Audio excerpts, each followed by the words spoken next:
Welcome back to the deep dive. Today we're tackling a really majestic piece, Psalm 104.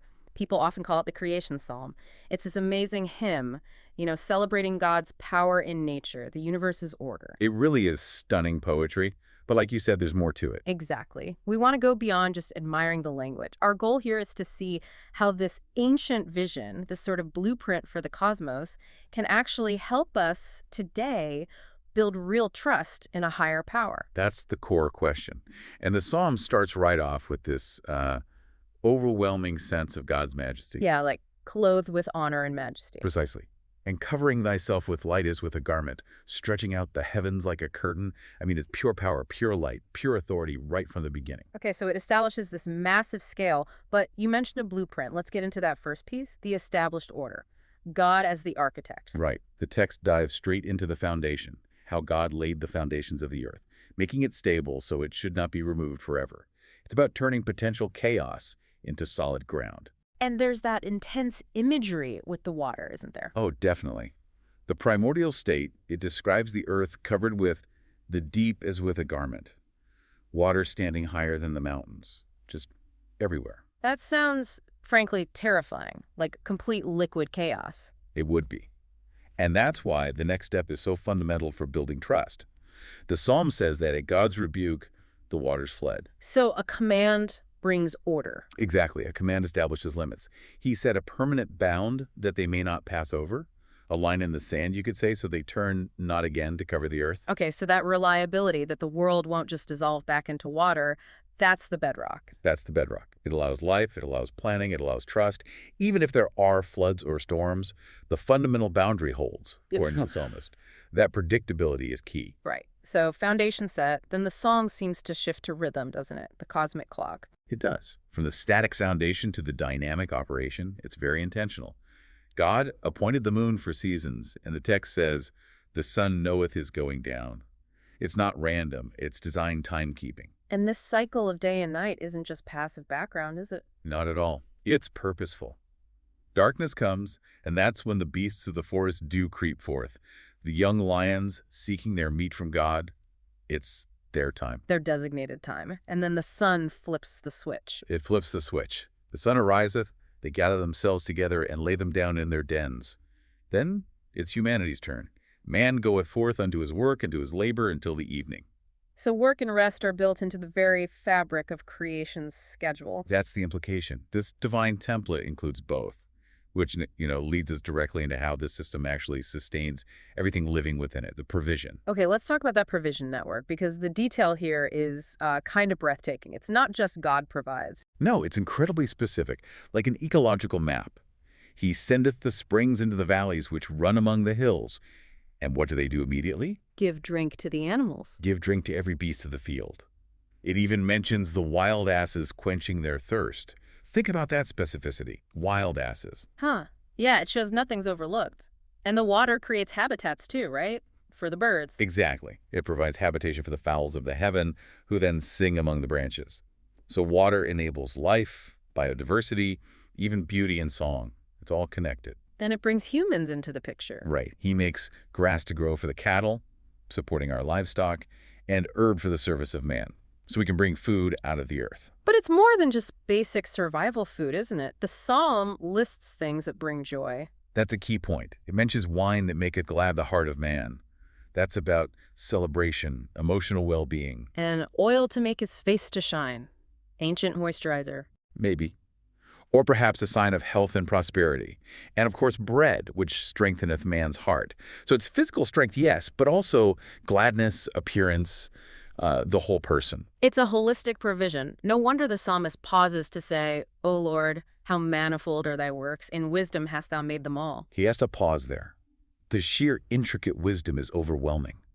And then, as if to emphasize the scale of this wisdom, he pivots. From the land to the sea. To this great and wide sea, filled with things creeping innumerable, both small and great beasts, just teeming with life. Including ships, human activity? Yes, the ships are there, but so is the wild. So is Leviathan, whom thou hast made to play therein. Leviathan, that's often a symbol of chaos or immense power. Right. And here, even this massive, potentially chaotic creature is part of the created order, known by God, sustained by God, even playing.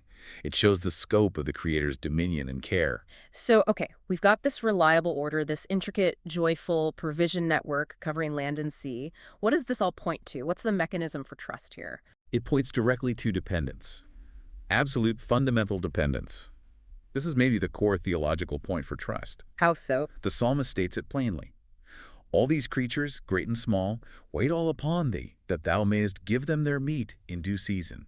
They are expectant, reliant. It's not a one-time setup then. It's an ongoing feed. It's moment by moment. Think about this fragility. Thou takest away their breath, they die, and return to their dust. Wow. Life is that contingent. Cut the power and it's over instantly. Instantly. But the flip side is just as immediate.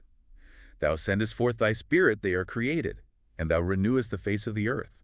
Life is a continuous act of divine breathing, a constant renewal. Okay, that idea of constant dependence is powerful. So let's bridge this now. We've seen the order, the amazing provision, this deep dependence.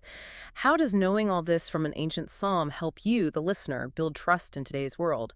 You know, the busy, often chaotic digital world. Right, the so what question. And there's some really direct applications. The first one comes straight from that cosmic clock we talked about. Trust through balance. The rhythm of work and rest. Exactly. The psalm affirms that man labors until the evening. Rest isn't laziness, it's built into the design. In our modern culture that pushes nonstop productivity, 2147 availability, Yeah, burnout culture. It's real. it's very real. This psalm offers a counter-narrative. Trusting the design means trusting that it's okay to stop, to rest, because the system includes rest. You trust the sustainer to handle the night while you recharge. Honoring that rhythm becomes an act of trust. So respecting your limits is actually faithful. In a way, yes, faithful to the design. The second application is trust through stewardship. That detailed ecological picture. It's a blueprint for care. Because God made it all so wisely, we shouldn't trash it. Pretty much. If the Creator cares for the wild asses and the birds singing in the branches, it positions nature as a gift we're responsible for, not just raw material to exploit. So things like conservation, sustainability, respecting biodiversity, They become ways of honoring the Creator's wisdom. they get a deep theological grounding. Trusting God here involves trusting the goodness of the created system and working with it, not against it. Okay, balance and stewardship. And the third one ties back to that fragility. Yes, trust through dependence. This is maybe the hardest for modern sensibilities. We value self-reliance so highly. The self-made ideal. Right. Psalm 104 gently reminds us that actually we're utterly dependent. Every creature waits for food. Our very breath isn't guaranteed by our own effort, but is linked to God's Spirit. Acknowledging that limitation, it could actually reduce anxiety, couldn't it? Instead of feeling like you have to control everything. It absolutely can. It shifts the focus from frantic self-reliance to a posture of awe and humility, recognizing there's a reliable, sustaining power greater than ourselves, the one holding the whole intricate system together that builds deep spiritual trust. We stop fighting the design and start finding our place within it. The psalm finishes with this intense desire for praise to endure, and for anything that harms this creation, the sinners and wicked, to be gone so it can flourish properly. Which points to a kind of community responsibility, doesn't it? Yeah. If we value this divinely ordered creation, we should also work for justice and fairness in our own human systems, so that all life can thrive as intended, rather than being exploited. So this has been quite the deep dive. Psalm 104 is this incredible celebration of cosmic order, intricate beauty, and constant, reliable sustenance. It really fosters gratitude, ecological awareness, and ultimately a profound sense of awe. The psalmist sums up his response: "I will sing unto the Lord as long as I live. My meditation of him shall be sweet." That awe naturally flows into praise and commitment. We've seen the universe operates on an intentional system that validates trust. So the question for you is this: knowing that this magnificent, intricate design depends entirely on its sustainer, how will you apply this information in your life?